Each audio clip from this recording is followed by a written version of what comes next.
What's up, everybody? Welcome back to the channel. This is Legitical Response. We cover political news. We keep you up to date and keep you informed with everything that the government does. And the government is back in business. We got Congress back, and they're doing their thing, and they're voting in the interests of the lobby. For God's sakes, that seems to be what they do, because I've analyzed their decision making.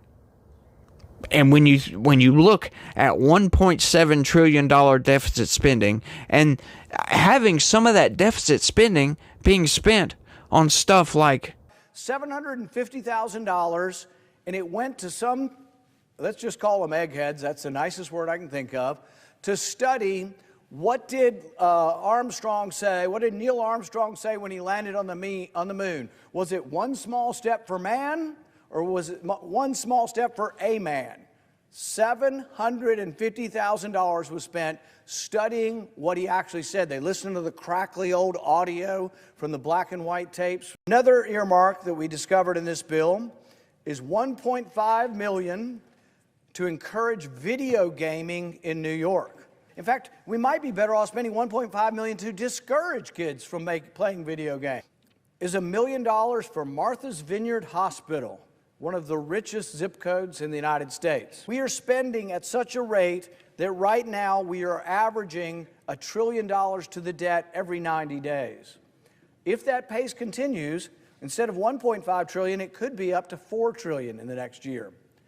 Since this year, the U.S. is borrowing money $7 billion a day. Think about that. We're borrowing money at over $300 million per hour. $3 million per minute is being borrowed. We're borrowing money at $85,000 a second. This is just spinning literally out of control. It makes you wonder what is going through these people's mind as to why they would allow their budget to just run completely out of control and pay for stuff that makes absolutely no sense whatsoever, especially, even if we weren't in a deficit with this, it still makes no sense to do this. If you have expendable money, just money to throw away, maybe. But I mean, if you're having to print money and devalue your own dollar to pay for something as stupid as what you just heard, you got to wonder what's going through these people's minds. But that's not even what the hell we're talking about. I mean, we're kind of getting into budget a little bit on this video, but we're talking about the absolute failure of the Biden administration and what is going on in the world, right? Because the Biden administration is in charge of U.S. foreign policy right now. And if you look at news articles from around the world, yeah, you might say, well, you can't blame the Biden administration for that, but hang on. You tried to do it for Trump, but look what happened under Trump, right? No new wars, folks.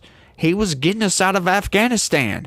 Biden screwed that all up, right? He was trying to pull us out of Syria. He was trying to get us out of these foreign wars that we're constantly in, that you and I are constantly having to pay for in a deficit. So it's like, what? We're paying for war in a deficit? That makes no sense. Why are we even involved in some of this stuff in the first place? I think we need to back away from some of our foreign policy, redirect instead of having the U.S. Army as your foreign policy. How about have some ambassadors as your foreign policy and go try to make peace, go try to make economic deals, trade with this country instead of tariffing the shit out of this country. How about you tell the Chinese people to chill the hell out with all their cheap garbage, which I know, I understand, not all of it's cheap garbage, but the vast majority of it is. On the cheap shit, it really is cheap garbage. And now they're trying to ruin the United States in the car industry, right? That was our backbone for a while, right? The oil and gas industry has always been the bread and butter of this country, but the auto manufacturing industry was really big. It boosted us into the #1 world economy, or at least it helped boost us to the #1 world economy, and now China's taking over that. Japan is still a titan in the industry, if you will, but I'm getting way off topic, ain't I? Let's get into the story. U.S. top military leaders face Congress over Pentagon budget and questions on Israel-Ukraine support. Yep. Here we go. Funding foreign war, y'all. That's what the establishment machine loves to do. They love to sow some seeds of war over here so we can send in the military-industrial complex and just go and kill people, I guess. They seem to have zero problem with war and people killing people just in another country. They don't want us doing it, right? But to me, that's horrifying. How would you like some authoritarian regime, or what seems like an authoritarian regime, a country like the United States, sending weapons and money to your enemies, right? That makes no sense. Check it out, though. Defense Secretary Lloyd Austin and Joint Chiefs Chairman General Charles Brown Jr. testified on Capitol Hill on Tuesday about the Pentagon's $850 billion budget for 2025 as questions remain as to whether lawmakers will support current spending needs for Israel or Ukraine. The Senate hearing was the first time lawmakers on both sides were able to question the Pentagon's top civilian and military leadership on the administration's Israel strategy following the country's deadly strike on World Central Kitchen humanitarian aid workers in Gaza. It follows continued desperate pleas by Ukraine's President Volodymyr Zelensky that if U.S. does not help soon, Kyiv will lose the war to Russia, right? And why do we care so much about Ukraine? Can anybody say that down in the comments? Why do we give a damn about Ukraine? Why are we so invested in Ukraine and not in Zimbabwe or Brazil? In their opening statements, both Austin and Brown emphasized that their 2025 budget is still shaped with the military's long-term strategic goal in mind to ready forces and weapons for a potential future conflict with China. About $100 billion of this year's request is set aside for new space, nuclear weapons, and cyber warfare systems the military says it must invest in now before Beijing's capabilities surpass it, which they are doing at a very rapid pace.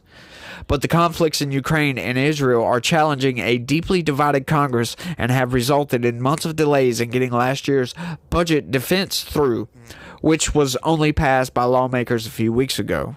Yeah, because they are spending money on stuff that we don't need, don't want, and makes no sense because we're spending in a deficit. Austin's opening remarks were temporarily interrupted by protesters lifting a Palestine flag and shouting at him to stop sending weapons to Israel. Stop the genocide, they said, as they lifted their heads stained in red in the air.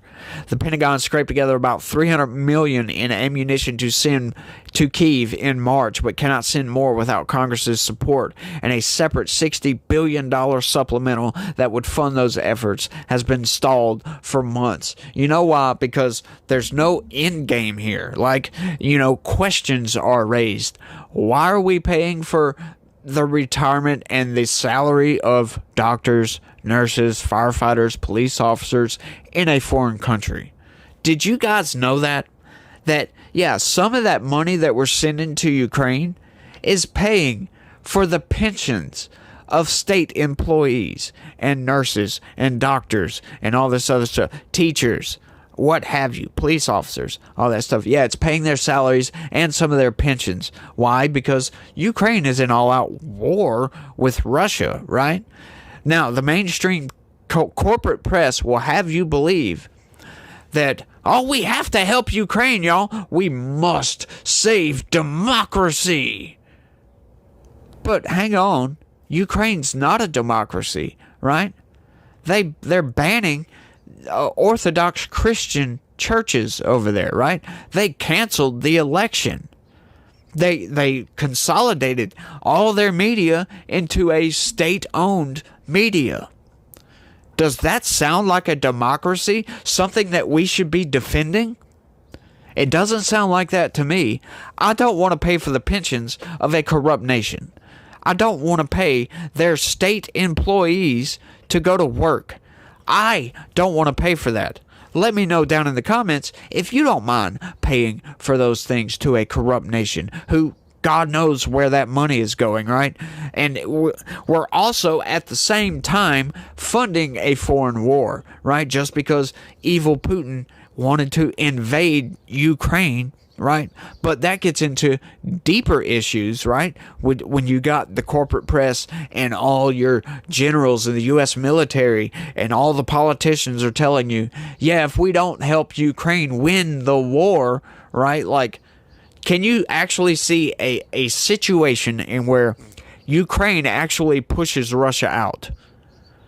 Can anybody actually see a path to victory for Ukraine without assistance from anybody? Like without U.S. Army boots on the ground, without NATO forces assisting Ukraine? No, you can't. You can't logically say, yeah, because they're going to run out of people. They're already running short. There's hundreds of thousands of Ukrainian soldiers have died, regardless of what Zelensky tries to tell you. The numbers coming out from Russia are so different than the numbers coming from Ukraine. It actually, don't believe either one of them is what I'm saying. I don't believe Russia one bit. I think Putin is an evil person, and his justifications for invading Ukraine are absolute BS, and I think if we can, we need to put him on trial for doing so. However, at the same time, I don't believe that we need to be assisting these two going at each other's throats, right? It's like the analogy I use all the time. If you see two people over there fist fighting, you do not go over and start helping one of those people because the other one started the fight. No, you go over there like a responsible adult and you try to break up the fight, or you call the cops and have the police come in and stop the fight. You don't start egging it on. So why are we egging this thing on? Why are we sending billions of U.S. tax dollars that we had to print, for God's sakes, because we're spending in a deficit? Why are we sending this to help people kill each other? Nobody can ever answer that for me down in the comment section, and I would really love it for somebody to give me a very good justification as to why we should send billions of tax dollars to go and help people kill each other. It makes no sense. I can never be down with that. There is almost zero justification. I'm not going to say there's zero justification because somebody may know something that I don't. And look, I try to stay open-minded about stuff like this. If there is a good reason that I haven't thought about that somebody can give me down in the comment section, this is a plea from me, by the way. Please, somebody, give me a good justification and I will change my opinion. Yes, let's help Ukraine. But I cannot see no good justification as to why we should be involved in a foreign war. Who cares who invaded who, right? Evil, Putin's evil for it, right? But Zelensky is also evil, in my opinion, for doing what he did to the Christian Orthodox Church over there, for doing what he did with the election. You might say, oh, well, he's at war. Yeah, a leftist would say that. You still have an election, right? If you're a true democracy, that is one of your, base values that you must adhere to, because that's the whole reason for your governmental existence. By God, it should be in the charter that you democratically elect your representatives. Whoever runs the country is supposed to be voted upon by the people. Whoever the people want, that's who you put in power. And if you don't allow them to vote, you are no longer a democracy, right? And democracy is a good thing, right? We like, voting for our representatives. I love that. However, the United States is not a democracy. We're a constitutional republic, right? We vote our representatives in. We actually have a people's government. It's called Congress. And the Senate. Well, the Senate is the state's government. The state's representatives. But we have a people's government. They're supposed to have oversight over the executive branch and over the Supreme Court. to a degree, right? I've went way off on a tangent. If Kyiv falls, it could imperil Ukraine's Baltic NATO neighbors, and potentially drag U.S. troops into a prolonged European war. If millions die in Gaza due to starvation, it could enrage Israel's Arab neighbors and lead to a much wider, deadlier Middle East conflict, one that could also bring harm to U.S. troops and to U.S. relations in the region for decades. Now, I've got to respond to that, right? Because, well, like I just said earlier, why should we help Ukraine? If Ukraine falls, that's going to mean imperil NATO? How is that? Ukraine's not part of NATO. What if Belarus falls? Right? Like make that same argument for Belarus. Oh, wait, you can't, because that's a puppet state of Russia. So why is Ukraine so important? Nobody can ever answer that. But see, these people will try to tell you that, oh, if Putin takes over Ukraine, but that's the sticking point right there. If Putin takes over Ukraine. However, he's been there for 2.5 years now.